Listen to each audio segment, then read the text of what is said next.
ஓம் சாந்தி.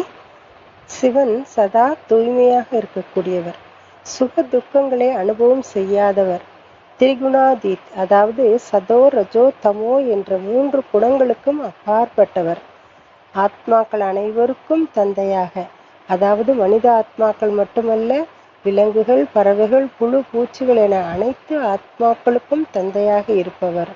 மேலும் சிவன் இந்த சிருஷ்டி ரூப நாடகத்தின் டைரக்டர்.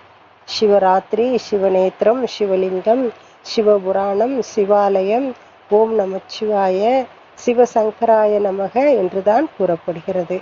ஆனால் சங்கர் ராத்திரி, சங்கர் நேத்திரம், சங்கர புராணம், சங்கராலயம், ஓம் நமோ சங்கராய நமக, சங்கர் சிவன் என்றெல்லாம் சொல்வதில்லை.